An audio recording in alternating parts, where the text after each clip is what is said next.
સમાચારો વિસ્તારથી જોઈએ। ગુજરાત પર બિપરજોય વાવાઝોડાનો ખતરો વધ્યો છે। હાલ પોરબંદરથી માત્ર 340 કિલોમીટર દૂર છે વાવાઝોડું।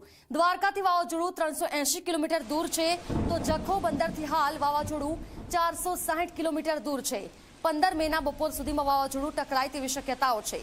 હાલ 5 કિલોમીટર પ્રતિ કલાકની ઝડપે આ વાવાઝોડું આગળ વધી રહ્યું છે। 125 થી 135 કિલોમીટરની ઝડપે ફૂંકાઈ શકે છે પવન। ક્યાં કયા પ્રકારની પરિસ્થિતિ છે, કેટલી અસર છે, ઝી 24 કલાક સૌથી સચોટ અને સૌથી ઝડપી માહિતી આપના સુધી પહોંચાડી રહ્યું છે અમારા 24 રિપોર્ટર્સ ગુજરાતના તમામ દરિયા કિનારે છે। અને ક્યાં કયા પ્રકારની સ્થિતિ છે, લોકોને કેટલી હાલાકી પડી રહી છે, તો તંત્ર દ્વારા કેટલી તૈયારીઓ કરવામાં આવી છે, તંત્ર દ્વારા લોકો માટે કયા પ્રકારે વ્યવસ્થા કરવામાં આવી છે, આ તમામ માહિતી અમે આપ સુધી પહોંચાડી રહ્યા છીએ।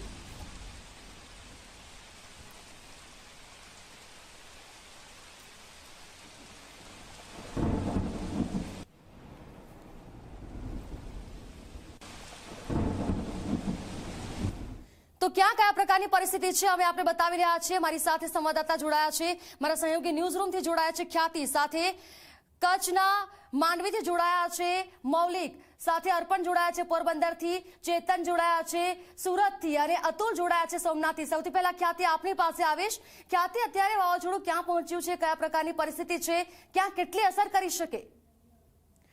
બિલકુલ દરાજ, સૌથી પહેલા તો બિપરજોય આ વાવાઝોડું જે હવે વેરી સિવિયર સાયક્લોનની અંદરથી હવે જોઈ શકાય છે કે ગુજરાત માટે સંકટ બનીને આગળ વધી રહ્યું છે। 340 કિલોમીટર દૂર ગુજરાતથી અત્યારે દૂર જોવા મળી રહ્યું છે। ગુજરાતના દરિયાકાંઠા તરફ તે લેન્ડફોલ થઈ શકે છે, સૌરાષ્ટ્ર અથવા તો પછી કચ્છ, આ બંનેમાંથી આ બંનેની શક્યતાઓ અત્યારે જોવા મળી રહી છે। ત્યારે અમે આપને બતાવી રહ્યા છે આ ગુજરાતનો જે પટ્ટો આપ જોઈ રહ્યો છે દરિયાકાંઠાથી 340 કિલોમીટર દૂર, એટલે કે હવે તેની ઇફેક્ટ જે છે તે દરિયાકાંઠા વિસ્તારની અંદર જોવાની શરૂ થઈ ગઈ છે। દરિયાકાંઠા વિસ્તાર જે આવેલો છે તે તમામ જગ્યાઓ પર જોઈ શકાય કે જે રીતે પવન જોરથી ફૂંકાઈ રહ્યા છે, કેટલીક જગ્યાઓ પર વરસાદ પણ આવી રહ્યો છે અને એ પરિસ્થિતિ અત્યારે જોવા મળી રહી છે। સૌથી પહેલા તો અહીંયા વાત આપણે કરી રહ્યા છીએ ત્યારે ગુજરાતનું આ દરિયાકાંઠા વિસ્તારની પાસે આવેલું આ ચક્રવાત કે જે હવે જે સાયક્લોન જે છે તે અતિ ઝડપે આગળ વધી રહ્યું છે। અત્યારે જે રીતે વાત કરવામાં આવે તો માત્ર 340 કિલોમીટર દૂર છે તે ગુજરાતથી માત્ર ને 340 કિલોમીટર દૂર છે। ત્યારે કયા કયા વિસ્તાર પર તેની અસર જોવા મળવાની છે તેની સૌથી પહેલા વાત કરીશું। સૌથી વધારે જે ઇફેક્ટ જોવાઈ રહી છે તે છે સૌરાષ્ટ્ર અને ખાસ કરીને કચ્છ વિસ્તાર। સૌરાષ્ટ્રના આ વેરાવળનો જે વિસ્તાર છે તે આપ જોઈ રહ્યા છો, ત્યારબાદ જામનગર જે છે ત્યાં તમે જોઈ રહ્યા છો, પોરબંદરનો જે દરિયાકાંઠો છે ત્યાં તો ગઈકાલથી જ આપણને કરંટ જોવા મળ્યો છે। તમામ દરિયાકાંઠા વિસ્તાર, તે પછી વેરાવળનો સોમનાથ પાસેનો વિસ્તાર હોય કે પોરબંદર હોય કે હવે કચ્છનો માંડવી હોય, આ તમામ જગ્યા પર અત્યારે આપણને જોવા મળી રહ્યો છે કરંટ, અને તેની સીધી અસર જે છે તે કાંઠા વિસ્તારો પર થઈ રહી છે। તેના જ કારણે અત્યારે તંત્ર સજ્જ બની તમામ લોકો જે છે તેઓને અત્યારે અલગ અલગ સ્થળો પર ખસેડવામાં આવ્યા છે, સ્થળાંતર કરવાની ફરજ પડી રહી છે। ત્યારે સૌથી પહેલા તો આ વાત ચક્રવાતની કરી। અત્યારે જે સાયક્લોન છે તેની ઝડપ વધતી જતી જોવા મળી રહી છે ને 340 કિલોમીટર દૂર ગુજરાતથી છે। ત્યારે તે લેન્ડફોલ ક્યાં થશે? લેન્ડફોલ થઈ શકે છે તો કચ્છ ખાતે, કચ્છ અથવા તો પછી સૌરાષ્ટ્ર, આ બંને વિસ્તાર એવા છે કે ક્યાં લેન્ડફોલ થશે તે નક્કી નથી, કારણ કે તે દિશા બદલે છે। શરૂઆતના સમયે જ્યારે આપણે જોયું હતું કે સિવિયર સાયક્લોનમાં જ વેરી સિવિયર સાયક્લોનમાં જે પરિવર્તિત થયું અને તે સમયે એવું માનવામાં આવતું હતું કે આ ચક્રવાત ફંટાઈ જશે, કરાચી તરફ જશે, નહીં તો તે સીધો જશે ઓમાન તરફ જશે, પરંતુ અત્યારે તેને દિશા બદલી અને તે ગુજરાત તરફ આવી રહ્યું છે। એવું માનવામાં આવી રહ્યું છે કે 25 વર્ષની અંદર આવું વાવાઝોડું ક્યારેય નથી આવ્યું। અતિ ગંભીર તેને માનવામાં આવી રહ્યું છે અને તેની તીવ્રતા પણ જે રીતે આપણે જોઈ શકીએ છીએ કે જે પૂર પાટ ઝડપે પવન ફૂંકાવાની જે તીવ્રતા છે તે અત્યારે આપણે અહીંયા જોઈ શકીએ છીએ। સાથે સાથે દરિયાકાંઠાના તમામ વિસ્તાર કે જે તમે દ્વારકાનો દરિયો જોઈ લો કે પછી અહીંયા પોરબંદર જુઓ, ઉના પાસેનો વિસ્તાર જુઓ, કચ્છ જુઓ, નલિયા, કચ્છ ગાંધીધામ નલિયાથી હજુ તેનું અંતર થોડું દૂર છે। ઇફેક્ટ શરૂ થઈ ગઈ છે એ છે સૌરાષ્ટ્રના દરિયાકાંઠા પર, એટલે કે માંડવી ખાતે પવન ફૂંકાઈ રહ્યો છે અને તમામ અહીં ટકરાશે, કચ્છ તરફ તે આગળ વધી રહ્યું છે તેવું ચોક્કસથી માનવામાં આવે છે। હવે આપણે એ જોઈએ કે કઈ તારીખે કેટલું તેનું પ્રમાણ, તેની તીવ્રતા વધતી હશે। આજે 12 તારીખ છે, સોમવારનો દિવસ છે ને સાંજ સુધીમાં ચક્રવાત ક્યાં પહોંચી શકે છે તમે જુઓ, આ સીધા જ આપણી સામે દ્રશ્યો છે।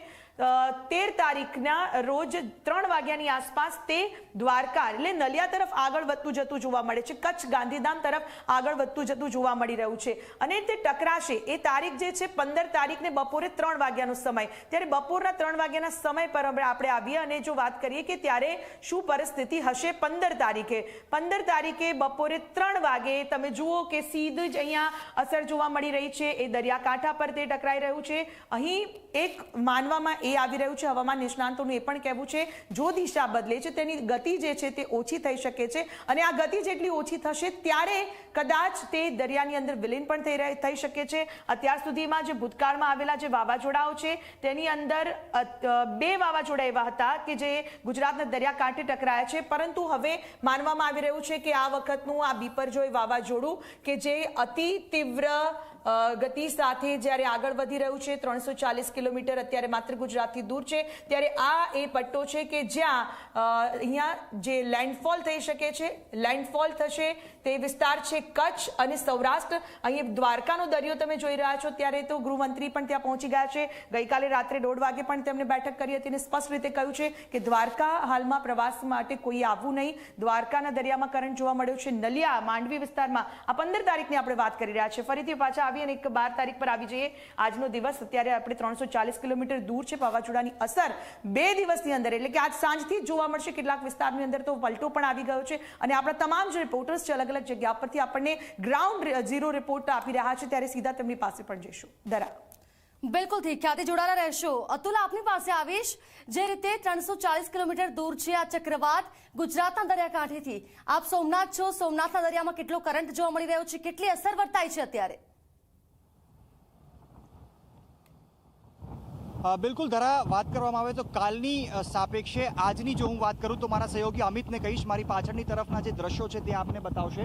જે દરિયામાં કરંટ છે તે કાલ જેવો જ જોવા મળી રહ્યો છે, પરંતુ જે પાણીની જે સપાટી જે શહેરી વિસ્તાર તરફ આગળની તરફ વધી ચૂકી હતી એ આજે સવારે થોડી ઓછી થઈ હોય તે પ્રકારના દ્રશ્યો જોવા મળી રહ્યા છે. કારણ કે એક શિવલિંગ છે, હું મારા સહયોગી અમિતને કહીશ આપણે શિવલિંગ બતાવશે કે ગઈકાલે સાંજે આ શિવલિંગ જે છે તે દેખાઈ નહોતું રહ્યું, પરંતુ અત્યારે જ્યારે દરિયાના મોજા આવી રહ્યા છે ત્યારે એ શિવલિંગ જે પાણીમાં સીધી રીતે કહી શકાય કે આખે આખું અંદરની તરફ જતું રહેતું હોય તે પ્રકારના દ્રશ્યો જોવા મળે છે.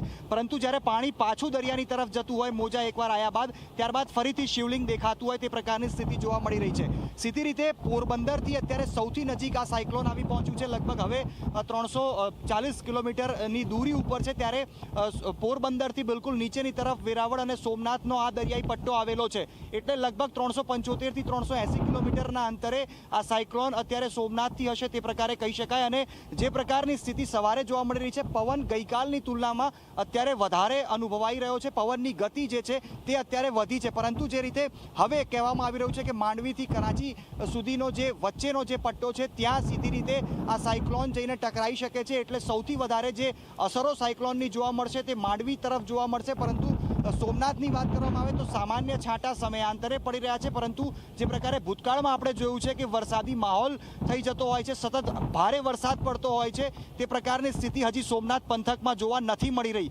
પરંતુ જે પ્રકારે અત્યારે મોજા છે, મોજામાં જે કરંટ જોવા મળી રહ્યો છે, 8 થી 10 ફૂટ જેટલા જે મોજા છે તે હજુ પણ ઉછળી રહ્યા છે, જેના કારણે સીધી રીતે કહી શકાય કે જે સંકટ છે તે હજુ પણ ટળ્યું નથી અને આગામી 2 થી 3 દિવસ સુધી હજુ પણ જે પરિસ્થિતિઓ છે તેના ઉપર સતત તંત્રની પણ નજર છે અને તંત્રએ પણ જે તકેદારીના ભાગરૂપે એનડીઆરએફની ટીમ હોય, એસડીઆરએફની ટીમ હોય, તે તમામ ડિપ્લોય પણ જે જરૂરિયાત મુજબ કરી રાખી છે. સોમનાથ પંથકની વાત કરવામાં આવે તો હજી જે સ્થાનિકો છે તેમને હજુ પણ ક્યાંય સ્થળાંતરણ કરવા માટેનો આદેશ નથી આપ્યો. હું મારા જમણી તરફના પણ દ્રશ્યો જે સહયોગી અમિતને કહીશ આપને બતાવશે. આ દરિયાની બિલકુલ જમણી તરફ જે વેરાવળ બંદર પણ આનાથી લગભગ 5 કિલોમીટરની દૂરી ઉપર આવ્યા છે. સાથે જમણી તરફ રહેણાંક વિસ્તાર છે. અહીંયા જ્યારે સ્થાનિકો સાથે પણ ગઈકાલે મારી વાતચીત થઈ હતી, તેમનું કહેવું હતું કે તોકતે વખતે રોડ ઉપર પાણી પહોંચી ચૂક્યું હતું. જે દરિયાના મોજા છે તે ઉછળીને રોડ ઉપર આવ્યા હતા, પાણી પણ રોડ ઉપર પહોંચી ચૂક્યું હતું. પરંતુ હજુ પણ જે રીતે આજે હજુ પણ 2 દિવસનો સમય છે અને 2 દિવસના આ સમયમાં ગઈકાલે સાંજે પણ જે દરિયાઈ મોજા છે તે અત્યારે જે પ્રકારે ઉછળી રહ્યા છે તેના કરતાં વધારે ઉછળી રહ્યા હતા અને ખાસ કરીને દરિયાની અંદર જે કરંટ છે તે અત્યારની પરિસ્થિતિ કરતાં વધારે જોવા મળી રહ્યો હતો. જોકે છેલ્લા 2 થી 3 કલાકની વાત કરું તો આ કરંટ ધીરે ધીરે ફરી એકવાર વધી રહ્યો છે. જેમ જેમ દિવસ આગળ જઈ રહ્યો છે દરિયાના મોજા જે છે તે ફરી એકવાર જાણે શહેરમાં ઘૂસી જવાનો પ્રયાસ કરતા હોય તે પ્રકારની સ્થિતિ જોવા મળી રહી છે. અને પવનની વાત કરવામાં આવે તો ગઈકાલની તુલનામાં આજે જે દરિયાઈ પવન છે તેની ગતિ પણ જે છે તે વધી છે. પરંતુ મહત્વની વાત એ છે કે હજુ પણ જે સ્થાનિકો છે તેમને સ્થળાંતર કરવા માટેનો કોઈ આદેશ આપવામાં નથી આવ્યો, જેનો સ્પષ્ટ સંકેત છે કે હજુ એ પ્રકારની સ્થિતિ નથી થઈ કે જેના કારણે તંત્રએ સીધી રીતે લોકોને સ્થળાંતરિત કરાવવા પડે. પરંતુ જે રીતે ગઈકાલે પણ અહીંયા સ્થાનિકો સાથે વાતચીત થઈ છે, માછીમારોની પણ વાત હોય તો સૌ કોઈ પરત ફરી ચૂક્યું છે, એટલે એ તરફ તંત્રને કોઈ ચિંતા નથી. અને હજુ પણ સોમનાથની વાત કરવામાં આવે તો 2 નંબરનું સિગ્નલ જે છે તે લગાવવામાં આવ્યું છે. અને અત્યારે જો પરિસ્થિતિઓની વાત કરવામાં આવે તો વરસાદ લગભગ સોમનાથ પંથકમાં નથી પડી રહ્યો, માત્ર સામાન્ય છાંટા ક્યાંક ને ક્યાંક એકાદ કલાકમાં જોવા મળી રહ્યા છે. એ સિવાય સમગ્ર પરિસ્થિતિઓ માત્ર એક હેવી જે પવન છે, જે ભારે પવન છે તે ફૂંકાઈ રહ્યો છે. બાકી પરિસ્થિતિઓ લગભગ કંટ્રોલમાં હોય તે પ્રકારની સ્થિતિ સોમનાથ અને સોમનાથ પંથકમાં જોવા મળી રહી છે. જી બિલકુલથી અતુલ જોડાયેલા રહીશું. સીધા જઈએ અર્પણ પાસે. અર્પણ પોરબંદરથી જોડાયા છે. અર્પણ, આપ જ્યાં ઉપસ્થિત છો, ગઈકાલે કેટલું પાણી હતું, કેટલું પાણી આગળ આવ્યું છે, અત્યારે શું પરિસ્થિતિ છે, કેટલો કરંટ દરિયામાં? ધરા, ગઈકાલ અને આજની સરખામણીની વાત કરીએ તો હાલ એકંદરે રાહતની વાત છે. કારણ કે ગઈકાલે દરિયાના મોજા જે છે તે કિનારા ઓળંગીને જે ચોપાટી વિસ્તાર છે, મારા સહયોગી મુકેશને કહીશ આપણે દ્રશ્યો બતાવશે. આ જે ચોપાટી વિસ્તાર છે કે જ્યાં હાલમાં હું ઊભેલો છું, ગઈકાલે સ્થિતિ એ હતી કે દરિયાના મોજા ઉછળીને કિનારા તોડીને આ ચોપાટી વિસ્તાર તરફ આવતા હતા. અને તેના આ પુરાવા છે કે જે રેતીનો ઢગલો છે તે ગઈકાલે આ પાણીના કારણે અહીંયા રેતી આખી અહીંયા પથરાઈ ગઈ છે. પરંતુ આજે જે મોજા છે તે જાણે કે કંટ્રોલમાં હોય, મર્યાદામાં હોય તે જ રીતે પોતાના કિનારાની અંદર જ ઉછળી રહ્યા છે. અને તેનું એક સીધું કારણ એ છે કે પવનની ગતિ શહેરી વિસ્તાર તરફથી દરિયા તરફની છે, જ્યારે મોજા દરિયાથી શહેરી વિસ્તાર તરફ આવી રહ્યા છે. એટલે પવન જે છે જે ભારે ગતિ સાથે આવી રહ્યો છે તે મોજાને ક્યાંક અહીંયા કિનારા સાથે અથડાતા હાલના તબક્કે રોકી રહ્યો છે. વરસાદની વાત કરીએ તો ગઈકાલે સવારે લગભગ 11 વાગ્યાની આસપાસ 8 થી 10 મિનિટ જેટલું એક વરસાદી ઝાપટું આવ્યું. તે બાદ સમગ્ર પોરબંદર પંથકમાં ક્યાંય પણ વરસાદ નથી. વાદળછાયું વાતાવરણ છે, સમયાંતરે સૂર્ય પણ વાદળોની વચ્ચે સંતા કુકડી રમતો હોય તેવું લાગી રહ્યું છે. એટલે મોટાભાગની જે અસર થવાની વાત છે તે આવતીકાલ બાદથી થઈ શકે તેવી વાત છે. અને હાલમાં થોડીક ક્ષણો પહેલાં મારી જિલ્લાના જે જિલ્લા વિકાસ અધિકારી છે તેમની સાથે વાત થઈ તો હાલના તબક્કે સૌથી મોટી રાહતની વાત એ છે કે આખા પોરબંદર જિલ્લાના કોઈ પણ ખૂણેથી એક પણ વ્યક્તિનું સ્થળાંતર કરવાની ફરજ પડે તેવી પરિસ્થિતિનું નિર્માણ હાલ નથી. તંત્ર જે છે ગઈકાલે સત્તાવાર પ્રેસ કોન્ફરન્સ કરી જિલ્લા કલેક્ટર, જિલ્લા પોલીસ અધિક્ષક, જિલ્લા વિકાસ અધિકારી, NDRF, નેવી, કોસ્ટગાર્ડના જે ઉચ્ચ અધિકારીઓ હતા તેઓ સંભવિત કોઈ પણ પરિસ્થિતિને પહોંચી વળવા માટે સજ્જ છે. તેમના જે જવાનો હોય, તેમની જે મશીનરી હોય તેની સાથે કઈ પરિસ્થિતિ ઉદ્ભવે તો શું નિર્ણય કરવો, શું તેનું અમલીકરણ કરવું, તકેદારીના શું પગલાં રાખવા, આ તમામ પ્લાન હાલ બનાવી દેવાયો છે. અધિકારી સાથે વાત થઈ તે મુજબ ગત મોડી સાંજ સુધી તેઓ વિવિધ ગ્રામીણ વિસ્તારોમાં, શહેરી વિસ્તારોમાં હતા અને કોઈ પણ સ્થળે ક્યાંય હાલ સ્થળાંતર કરવું પડે તેવી પરિસ્થિતિ નથી. હાલ તેઓ સતત વોચ રાખી રહ્યા છે, પડે પડની માહિતી મેળવી રહ્યા છે અને રાજ્ય સરકાર સાથે સંકલનમાં રહી જે કોઈ પરિસ્થિતિ ઊભી થશે તે મુજબ સરકારનો જે આદેશ હશે, સ્થાનિક લેવલે જે નિર્ણય કરવાની જરૂર હશે તે મુજબ નિર્ણય કરવામાં આવશે તેમ હાલ અધિકારીઓએ જણાવ્યું છે. જરા બિલકુલ ત્યાર પણ જોડાયેલા રહીશું. સીધા જઈએ સુરત, દક્ષિણ ગુજરાતમાં, જ્યાંથી જોડાયા છે ચેતન. ત્યાં કયા પ્રકારની સ્થિતિ છે હાલ? દરિયામાં કેટલો કરંટ, હાલની સ્થિતિ શું છે?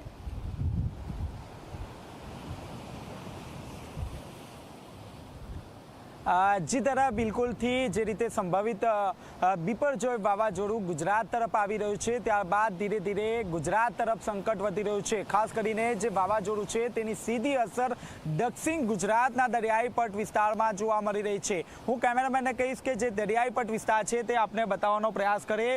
ખાસ કરીને આપ જે દ્રશ્યો જોઈ રહ્યા છે તે સુવાલીનો દરિયો કાંઠો છે, જ્યાં દરિયો જે છે તે ગાંડો તૂર બન્યો છે. બીજી તરફ જોવા જઈએ તો જે વાતાવરણ છે તે વાતાવરણમાં પણ વાદળછાયું વાતાવરણ જોવા મળી રહ્યું છે, ક્યાંક ને ક્યાંક વરસાદી છાંટા પણ અહીં જોવા મળી રહ્યા છે। જે દરિયાઈ મોજા છે તે દરિયાઈ મોજામાં કરંટ સૌથી વધુ જોવા મળી રહ્યો છે। આ સાથોસાથ જે દરિયાઈ મોજા છે તે 7 થી 8 ફૂટ જેટલા ઊંચે ઉછળી રહ્યા છે। જે રીતે તંત્ર દ્વારા આગાહી આપવામાં આવી છે, ત્યારબાદ સતત જે 42 જે ગામો છે તેને એલર્ટ કરવામાં આવ્યા છે। આ સાથોસાથ કલેક્ટર દ્વારા પણ ખાસ કરીને જે અધિકારીઓ છે તે કર્મચારીઓ છે તમામ લોકોની રજા રદ કરી દેવામાં આવી છે। તમામ લોકોને સ્ટેન્ડ બાય રહેવાનો આદેશ આપવામાં આવ્યો છે। ત્યારે બીજી તરફ આપ જોઈ શકો છો જે સુવાલીનો દરિયો છે, આ ઉપરાંત જે ડુમસનો જે દરિયો છે તે સહેલાણીઓ માટે બંધ કરવામાં આવ્યો છે। આપ જોઈ શકો છો પોલીસ તો સતત અહીં પેટ્રોલિંગ કરવામાં આવી રહ્યું છે। કોઈ પણ સહેલાણી દરિયાઈ કાંઠા વિસ્તારમાં ન જાય તે માટે પૂરતી તકેદારી રાખવામાં આવી રહી છે। આ સાથોસાથ માછીમારોની જો વાત કરીએ તો ગત રોજ પણ સરપંચ દ્વારા અહીં મહત્વની બેઠકનું આયોજન હાથ ધરવામાં આવ્યું હતું, જેમાં માછીમારો દરિયો ના ખેડે તે માટે પણ તેમને સૂચના આપી દેવામાં આવી છે। આપ દ્રશ્યો જોઈ શકો છો જે રીતે વાવાઝોડું જેમ જેમ ગુજરાતની નજીક આવી રહ્યો છે તેમ તેમ જે દરિયો છે તે દરિયો ગાંડોતૂર બન્યો છે। જે મોજા અત્યાર સુધી 3 થી 4 ફૂટ ઉછળતા હતા તે હવે સીધા 7 થી 8 ફૂટ જેટલા જે મોજા છે તે મોજા ઉછળી રહ્યા છે। ક્યાંક ને ક્યાંક વાવાઝોડું જે રીતે ગુજરાતમાં લેન્ડફોલ થવાની પરિસ્થિતિનું નિર્માણ થયું છે, ત્યારબાદ સતત જે સુરત સહિત દક્ષિણ ગુજરાતનું જે વાતાવરણ છે તે એકાએક બદલાયું છે। બીજી તરફ જોવા જઈએ તો જે એસડીઆરએફ અને જે મરીન કમાન્ડોની જે ટીમ છે તે ટીમ પણ અહીં તૈનાત કરવામાં આવી છે। આ ઉપરાંત જે 42 ગામોના જે લોકો છે તે લોકોને પણ મંત્રી શ્રી મુકેશભાઈ પટેલ અને સંદીપ દેસાઈ દ્વારા લોકો વાવાઝોડાની પરિસ્થિતિ જ્યારે આવે ત્યારે ઘરની બહાર ના નીકળે તે માટે પૂરતી તકેદારી રાખવામાં આવી હતી। આ સાથોસાથ તમામ લોકો જ્યારે વાવાઝોડું આવે ત્યારે જે શેલ્ટર હોમ છે તે શેલ્ટર હોમમાં ખસેડવાની પણ કામગીરી હાથ ધરવામાં આવશે। આપ જોઈ શકો છો જે રીતે મોજામાં કરંટ ધીરે ધીરે વધી રહ્યો છે, ત્યારબાદ ક્યાંક ને ક્યાંક જે તંત્ર છે તે તંત્રની ચિંતામાં વધારો અહીં જોવા મળી રહ્યો છે। કારણ કે ગત રોજ જે દરિયો છે તે દરિયો શાંત અવસ્થામાં હતો, જો કે આજે પવનની સાથે જે મોજા છે તે મોજામાં પણ કરંટ જોવા મળી રહ્યો છે। ક્યાંક ને ક્યાંક જે વાવાઝોડાની જે સીધી અસર જે છે તે દરિયાઈ પટ વિસ્તાર છે તેમાં જોવા મળી રહ્યો છે। આજે બપોરના સમયે મંત્રી મુકેશભાઈ પટેલ, સંદીપ દેસાઈ તેમજ જે ઇન્ચાર્જ કલેક્ટર છે તેના વચ્ચે ફરીથી એક બેઠકનું આયોજન હાથ ધરવામાં આવશે। જો વાવાઝોડાની પરિસ્થિતિ હશે તો કયા પ્રકારની તૈયારી છે તે અંગે પણ તમામ પ્રકારની જે માહિતી છે તે માહિતી મેળવવામાં આવશે। જી બિલકુલથી ચેતન જોડાયેલા રહેશે। સીધા જય મૌલિક પાસે। મૌલિક, કચ્છમાં સૌથી વધારે અસર કરશે તેવી આગાહી કરવામાં આવી છે। ખાસ કરીને 15 થી 16 તારીખે કચ્છ નલિયા સાથે ટકરાશે અને ત્યાં સૌથી વધારે અસર કરવાનું છે આ વાવાઝોડું। ત્યારે અત્યારે શું સ્થિતિ છે અને તંત્ર દ્વારા કેટલી તૈયારીઓ છે?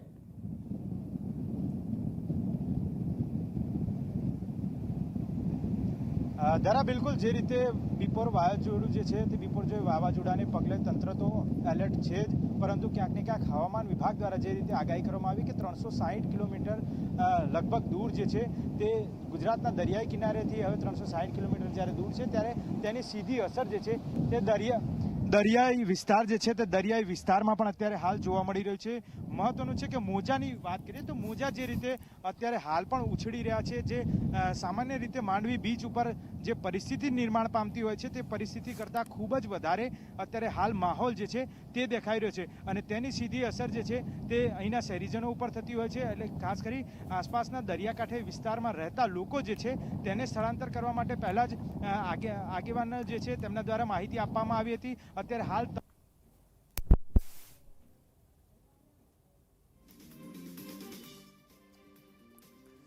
તો જોયું આપે ક્યાં કયા પ્રકારની પરિસ્થિતિ છે, કયા દરિયામાં કેટલો કરંટ દેખાઈ રહ્યો છે, પાણી કેટલું આગળ આવ્યું છે। આ તમામ પરિસ્થિતિ પર ઝી 24 કલાકના તમામ રિપોર્ટર્સની સતત નજર છે। અમે આપને પળે પળની માહિતી આપી રહ્યા છીએ। તમામ સંવાદદાતા જે મારી સાથે જોડાયા એ તમામે વિગતો આપી છે કે અત્યારે કયા પ્રકારની પરિસ્થિતિ છે અને તંત્ર દ્વારા કેટલી તૈયારીઓ કરવામાં આવી છે। અત્યારે 340 કિલોમીટર દૂર આ વાવાઝોડું છે, છતાં પણ ઊંચા મોજા ઉછળી રહ્યા છે, ક્યાંક પવન છે, ક્યાંક ધીમી ધારે વરસાદ પણ છે।